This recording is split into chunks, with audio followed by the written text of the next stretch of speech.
Hi, I'm Jenny, back with this week's entertainment news. Stephen Colbert, who pokes fun at conservative talk show hosts by pretending to be one on The Colbert Report, went out with a bang in his last episode on Thursday. We'll meet again, don't know where. After 9 years and 1,447 episodes on Comedy Central's popular show, Silly Man Colbert is moving on to The Late Show on CBS, where he'll replace longtime host David Letterman. Colbert's last episode was packed with mega celebrities like fellow Comedy Central host Jon Stewart, Big Bird, James Franco, George Lucas, Bill Clinton, and Smaug the Dragon from the Hobbit films. Colbert even became immortal by destroying the Grim Reaper during a game of chess. At the very end, Colbert proudly held Captain America's shield on the roof and cried out, "What do I do now?" as Santa showed up with a unicorn, Abraham Lincoln, to whisk him away. You'll be missed, Colbert, and we'll see you on CBS next year. At the Miss World pageant this year in London, Miss South Africa Rolene Strauss was crowned the winner. The 22-year-old Strauss is as brilliant as she is beautiful because she's a fourth-year medical student at University of the Free State. She gave credit to former South African President Nelson Mandela for helping her pursue a career in medicine because of his efforts in creating a democratic South Africa. Mandela, who passed away about a year ago, was the first black president of South Africa and helped end the racial segregation practice of apartheid in the early 90s. The new Miss World will help raise money for charities while promoting women's rights, health, and education. South Africa. The Obamas attended the 33rd annual Christmas in Washington this past week, hosted by Fast and Furious star Dwayne "The Rock" Johnson.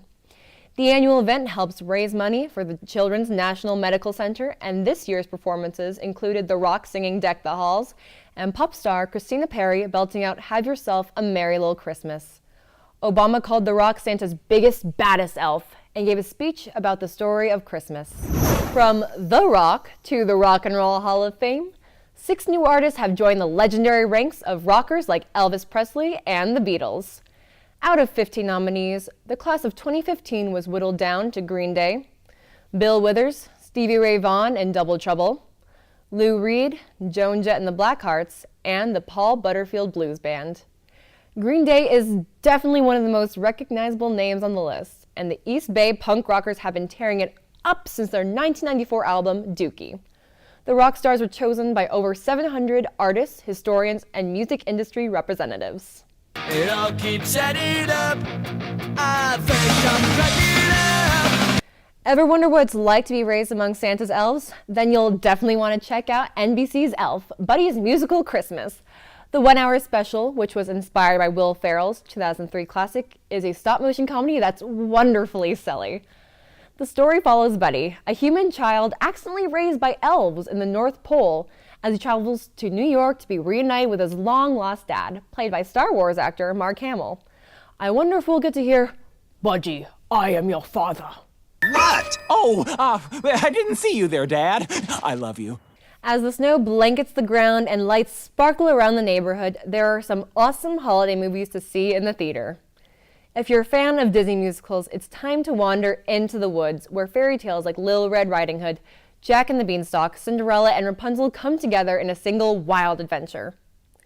Based on the popular play by Stephen Sondheim, Disney's Into the Woods brings the classic musical to life with CGI, a delightfully wicked witch, played by Meryl Streep, and enchanting music on December 25th. Into the woods without delay, but careful not to lose the way. For those wanting more of a laugh, Ben Stiller is back as Night Watchman Larry in the third Night at the Museum flick Secret of the Tomb, which released on December 19th. Larry travels the globe to save the magic that brings museum creatures to life, and he'll reunite with new characters and old. If you miss Robin Williams, who passed away in August, he returns as the wax model of Theodore Roosevelt, the 26th President of the United States. I can't wait to watch his legendary comedy skills on the silver screen one last time. Theodore Roosevelt, President of the United States. I have no idea what that means.